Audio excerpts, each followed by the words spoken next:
Hi, everybody, and welcome to part 3 of our hot take series on Magore's Fiends, the new expansion for Warhammer Underworlds Shadespire.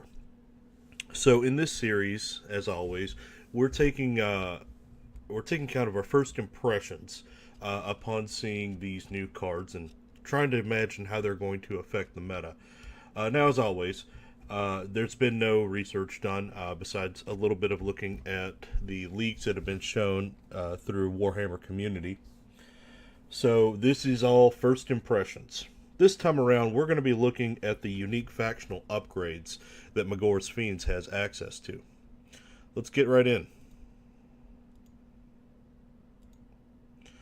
Alright, our first one is Brutal Charge. This is restricted to Magore, Gartok, and Zarqa. So everybody except Ribtooth. Roll an extra attack dice when this fighter makes a charge action. Okay, that's right off the bat. This is a strong choice. Looking at the different attack actions that Magore's Fiends have. Uninspired, you have two hammers, and two hammers. When they're inspired, they go. Let's see, Magore stays at two hammers, and the other two go to three hammers. So they're already remarkably accurate as it stands, with the exception being Magore himself, who, when inspired, remains at two hammers. He does a little bit more damage and he has cleave. So I would definitely say that this is probably a stronger choice for Magore. I would have liked it if this could be on Ribtooth, but I can see why they're not doing that. I'd be interested to see if there's going to be a lot of cards that are going to reward us for overkill. That is going specifically for crits instead of just successes. But this is pretty standard. Good upgrade. I can definitely see this being included in most decks. As far as downsides, it is limited to a charge action. The major problem with that being you're only going to make so many charges in a game. In fact, the way that the objectives tend to work out, you're probably already going to have charged by the time you have a glory point to use this in the first game, which means you're going to get two charges out of this. So overall, it's not a huge benefit. It remains to be seen whether or not it's going to be enough of a clutch benefit to be worth the price of inclusion. Demonic Maw. Okay, so this kind of explains why Magore has the big bitey mouth in his gut, but doesn't have that as an attack on his card.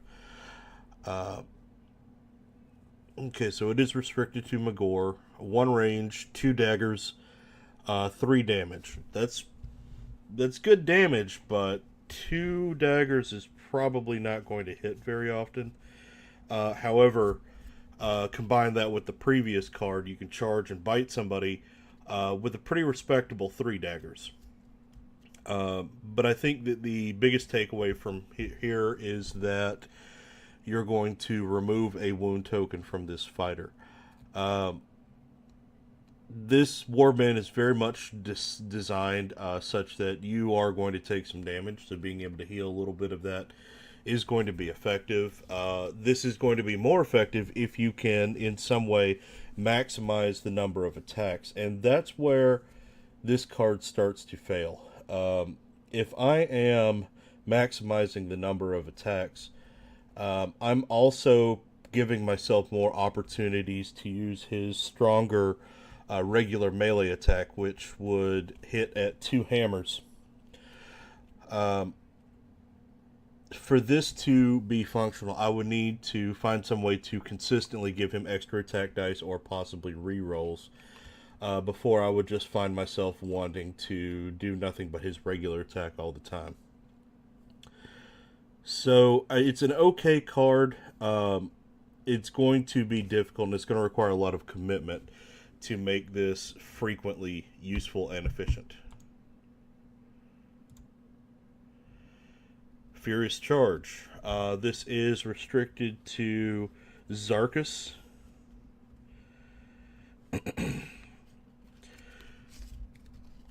who again has uninspired, has his Gore Fist attack and his weighty Gorax, 1 hex range, 2 hammers, 2 damage, and a knockback. Once he gets inspired, it goes to 3 hammers, making it such that on a charge he's going to consider both hammers and daggers to be successes. This is going to make it so that he will almost always hit.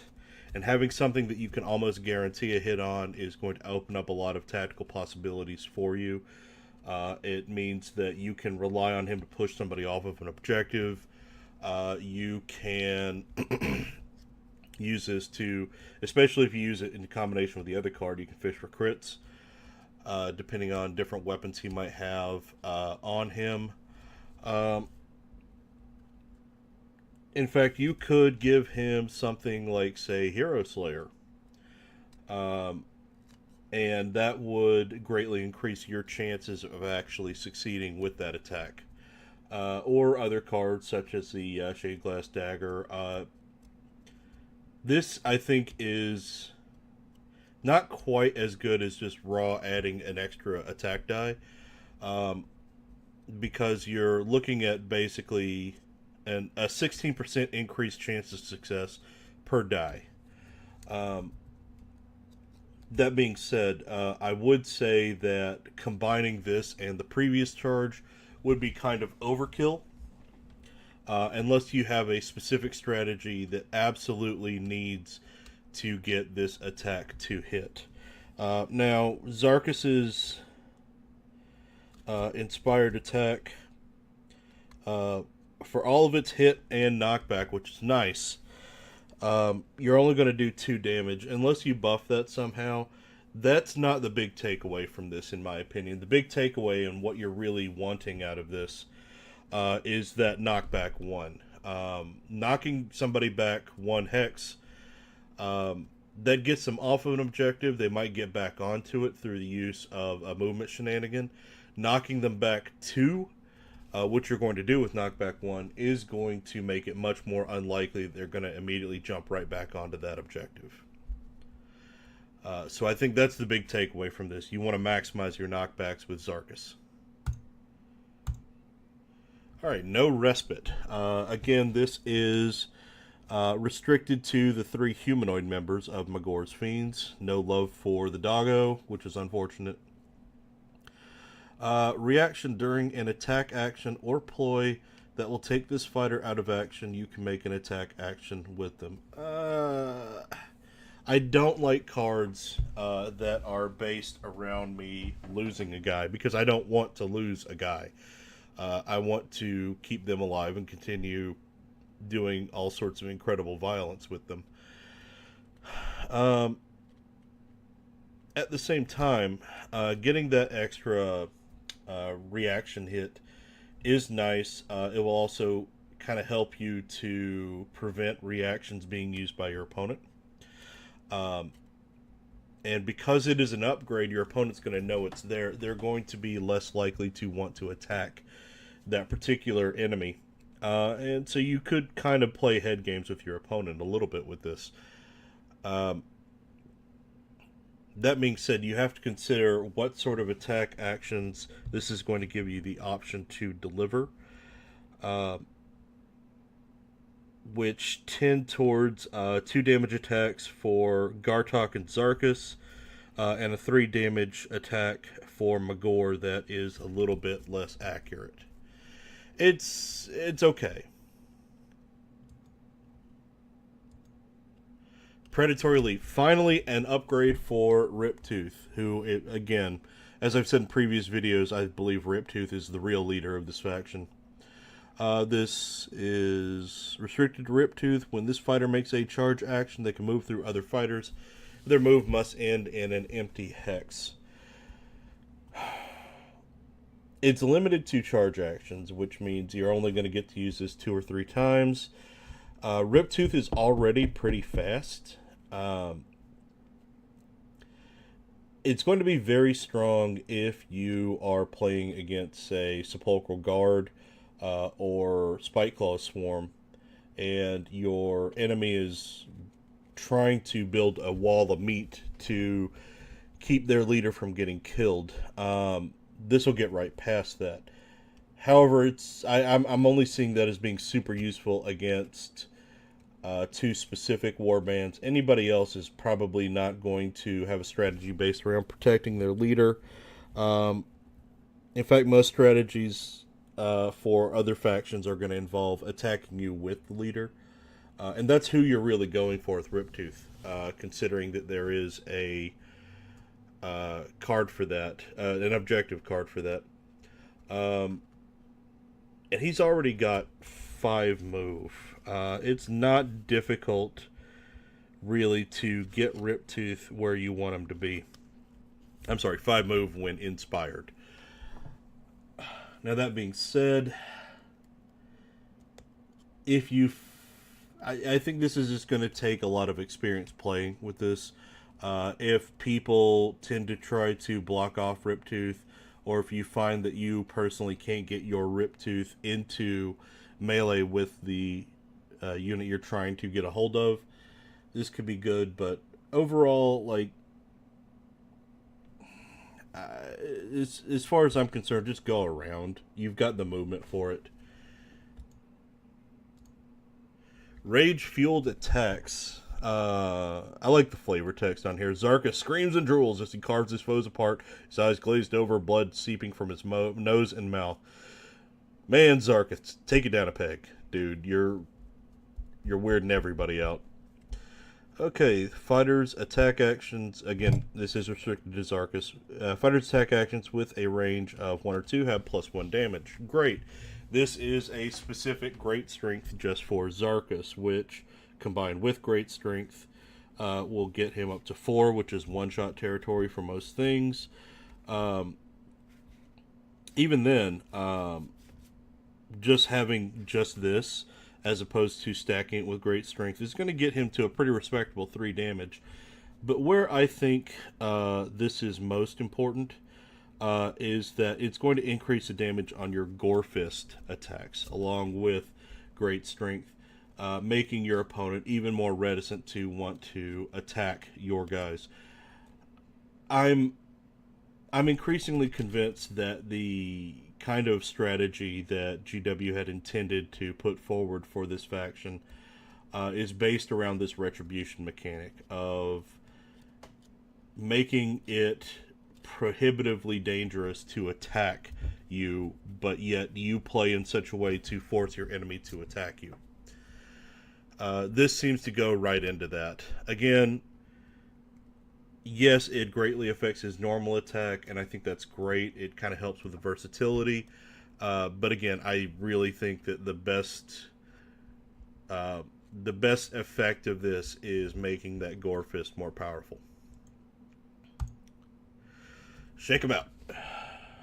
This fighter's successful attack actions with a range of 1 can push the target 1 hex instead of driving them back, in addition to inflicting damage, restricted to Ribtooth.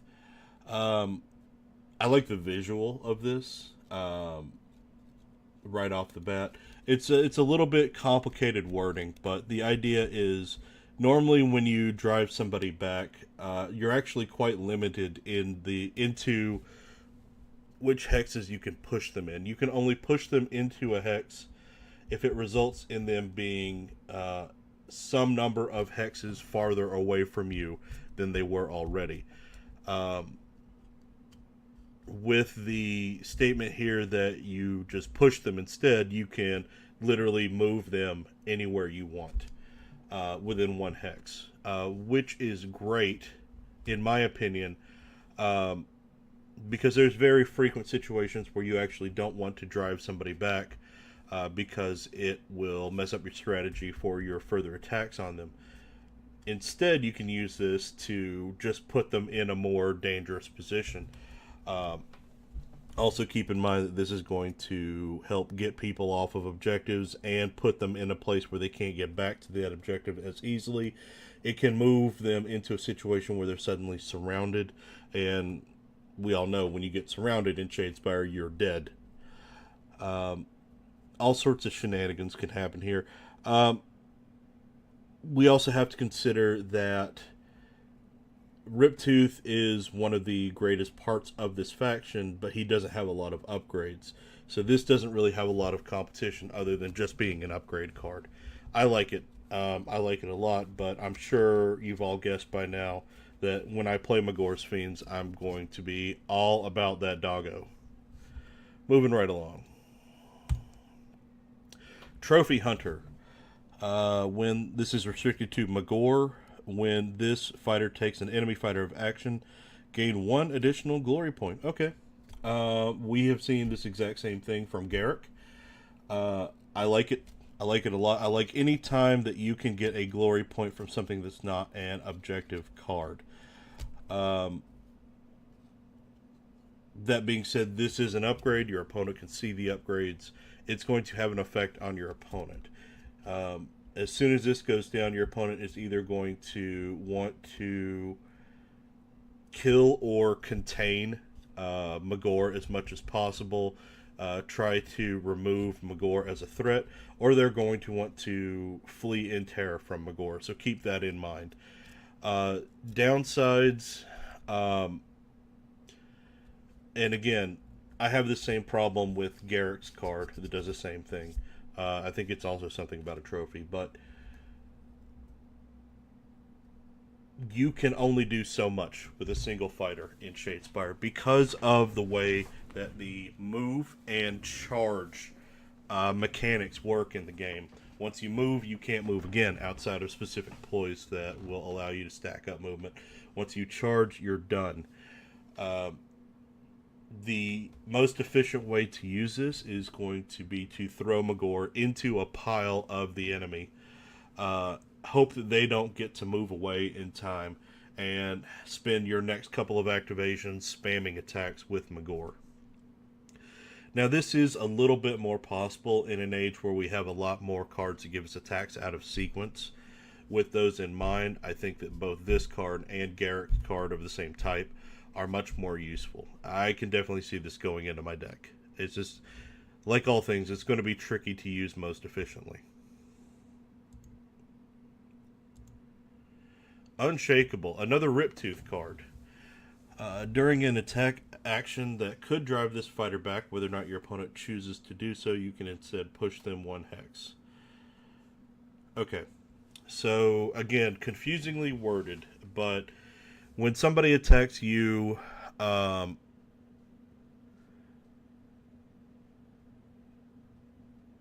you are going to get driven back if the attack is successful, and it's not terribly difficult to succeed on an attack against Ribtooth. He's only got 1 dodge die, 2 if he's inspired. However, this will let you push Ribtooth into a position that you like better when he gets hit. However, you do have to push him somewhere, at least 1 hex. You can't just choose to have him stand still, because if you do that, you're therefore not choosing to push him 1 hex, which would indicate your fighter or your opponent would get the option to knock him back. So it's not going to do any better for keeping him on an objective. For that matter, though, I mean, I don't really want to hold objectives with Ribtooth. I want Ribtooth killing people. But that being said, this does make him a little bit more tricksy.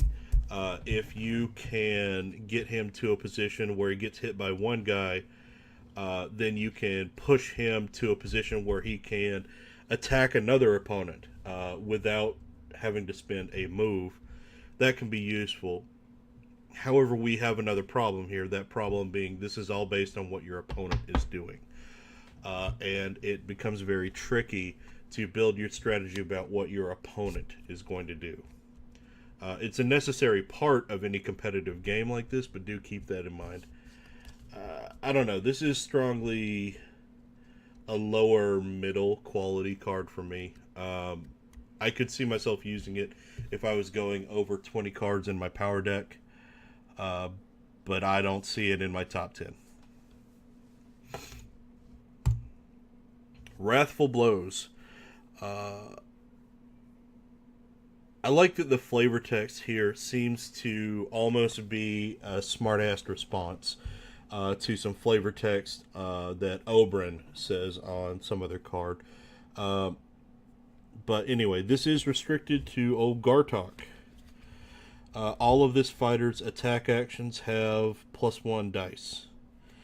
Okay, so uninspired, Gartok's regular melee attack is 2 hammers. His Gore Fist is an abysmal 1 dagger.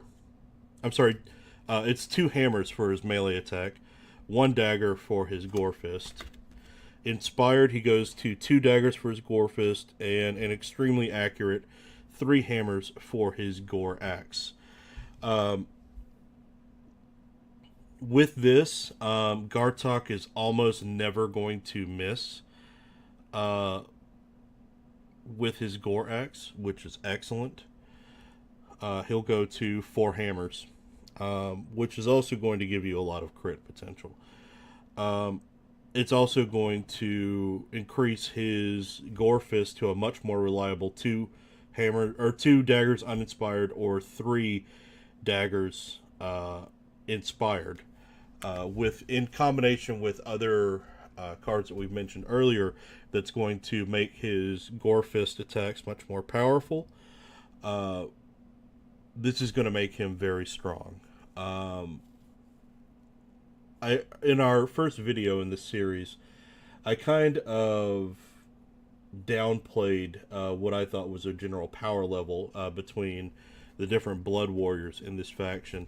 Again, as I've seen with many of these factions, the upgrades have kind of changed my opinion on this. This one's very close to a no-brainer. I really like it. I'm actually struggling to think of a deck in which this would not be a very useful card to use on Gartok. The only downside of this is I would say that it is restricted to Gartok. That single person can be killed. He can end up in a bad situation. But overall, it's a strong card, and it makes a strong character even stronger. And that's the last of them. So, with that, we've seen all the factional objectives for Magore's Fiends. It has not been quite as surprising as what we saw with the Farce Riders. This is giving us very much a reinforcement of themes that immediately became apparent to us in looking at the objectives and in the character cards for Magore's Fiends. So far, I'm seeing Magore's Fiends seems to be designed as very much pointed towards a first order optimal strategy, which is something that's kind of obvious for new players to understand and begin play with. This seems like a very strong starter faction, as a matter of fact, much like Orcs. In fact, I have seen a lot of people, including commenters on this very channel, refer to Magore's Fiends as better Orcs. I'm not sure that I would go so far as to call it that, because I think the design of Shadespire is much smarter than that, but I do like the design space they're sitting in. Which is to say, these seem to be, again, very versatile, but still very much built around being very aggressive and punishing your opponent for responding to that aggression. They're going to be naturally very tough for all of the existing factions, but I think they're going to have They're going to have a lot of trouble dealing with objectives in particular, as well as anything that's going to attack them from ranged. For instance, the Farce Riders. It's worth mentioning that of all of the factional cards we've seen, I've seen absolutely nothing that is really going to interface with objectives. with the exception of the leap card for Ribtooth. Nothing's really going to increase your speed. Nothing's going to give you movement shenanigans. All of these cards are built around beating the crap out of your opponent, which is definitely a strong way to win. I just wonder if this is going to make the Magore's Fiends a little bit less versatile and a lot more pigeonholed into one style of play, like we saw with the Orcs when they first came out. Now, that being said, I don't think that's going to be the case because I think Shadespire is designed well enough to support multiple strategies of play with every faction. It remains to be seen, however, and I'm really looking forward to taking a look at the different ploys that we have. But in the meantime, I would love to hear your opinions. Please comment below on what you think about this faction and whether or not you agree or disagree with me. And also, as always, please like, share, and subscribe to help us bring you more Warhammer Underworlds tactics. In the meantime, have a great one, and we'll see you in the next video.